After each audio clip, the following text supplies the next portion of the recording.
gentleman from Cebu. Thank you, Mr. President. Mr. President, I'm sorry. The gentleman from Cebu has been recognized. May I just address some questions of Ms. Dizon? Ms. Dizon, are there any other accounts in Bank of PI under the name of Renato C. Corona? Your Honor, as I mentioned earlier, I only look into the subject account number stated in the subpoena. All right. Without objections from the defense counsel, since they're already going to go to the bank, would the court kindly subpoena other accounts under the name of Renato C. Corona in the Bank of PI, including savings account, certificates of deposit, time deposits, unit investment trust funds, and other such deposits in the Bank of PI.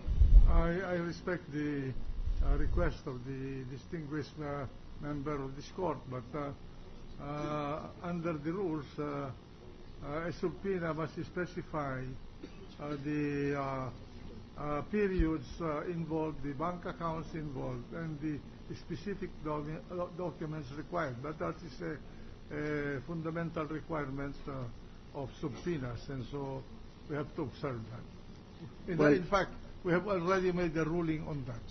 I understand. If I just recall, about an hour ago, Mr. President, the court accepted our request to subpoena attached accounts at the PS Bank, including but not limited to certificates of deposit, time deposits, savings deposits, and unit investment trust funds. Now, the reason for this, and if I might explain, Mr. President, these funds tend to come and go, but they're normally, if the SALN asks the filer to list his assets and liabilities and net worth as of a given year, and the court sees fit to subpoena the bank accounts in a certain bank, the court limits itself very severely by not looking into the other deposits in that bank. Now, I'm only asking for peso deposits, anyway, Mr. President.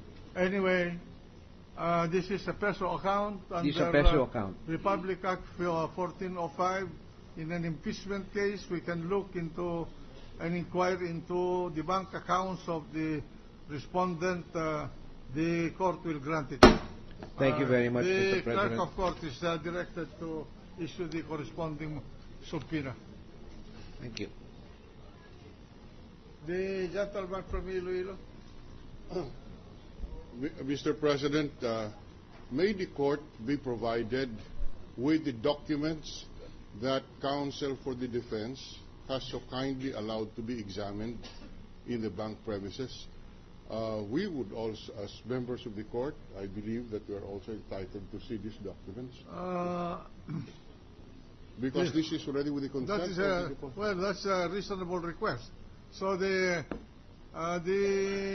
bank concerned is ordered to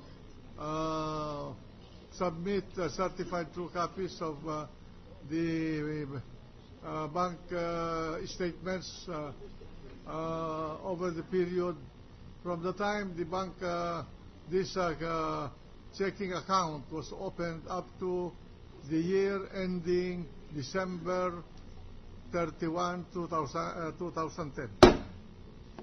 Mr. President.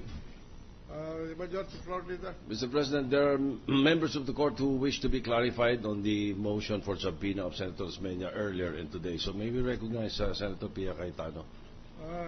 Senator Pia Cayetano has the floor. Mr. President, earlier today, Senator Marcos took the floor and put on record that what was resolved in caucus yesterday, was it yesterday or 2 days ago, was the ending balances, and His Honor confirmed that. And then later on, there was a request by Senator Drilon, and then now Senator Osmeña is states that that request for a subpoena on additional documents was approved. So I have to say I'm a little bit confused, because my understanding in conference also with the majority floor leader was that these were all going to be subject of a caucus, because it is a change in what what was taken up to caucus.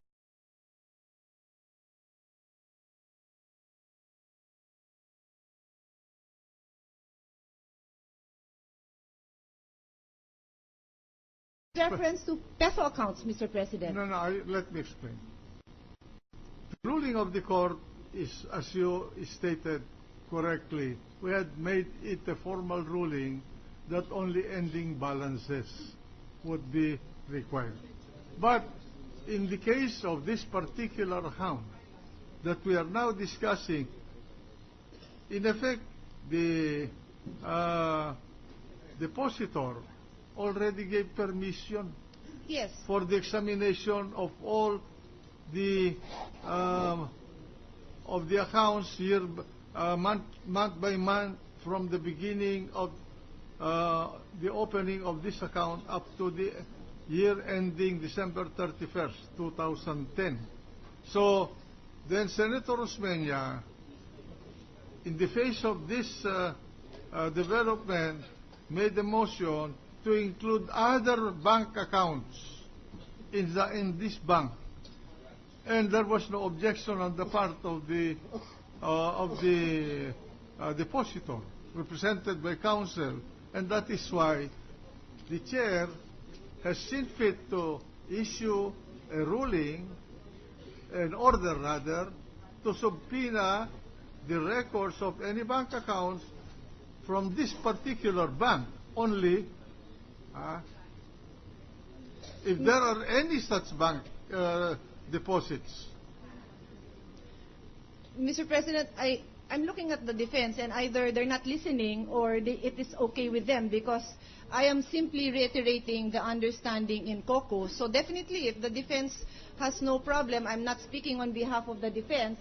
I am simply confirming that the resolution in caucus was to limit it to the ending balances. If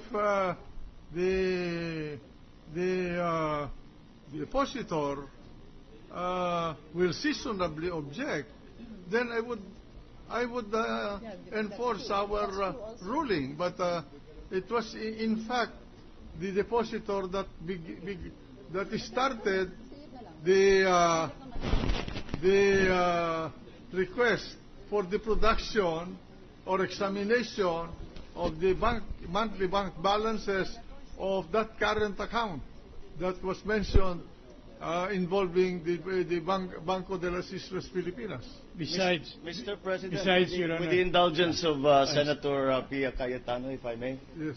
I would just like to remind everyone that the reason that I believe that we cannot read anything into the fact that the defense did not object, because according to our rules, they cannot object. Precisely. So I think maybe perhaps we should hear from them if they have any reservations about all of these suggestions and motions. And that's why I wanted to take the floor, if Your Honor, please, and place on record that even if we wanted to object, in view of the clarification made by the Honorable Presiding Judge, Your Honor, we are constrained not to do so for fear that we may be violating the order of this court, Your Honor. Well, you should have asked the permission of the chair. We just went ahead with it, even if there is an objection. Are you objecting to the request for subpoena by the gentleman from Cebu? To us, if the question is addressed to us, Your Honor, it will appear to be a fishing expedition, because as what the court will notice, none of this account had been the subject of any examination prior to the filing of the complaint in this case. We had been stating all the while that all this amounts to a fishing expedition because the evidence are not with them when they filed the case, Your Honor.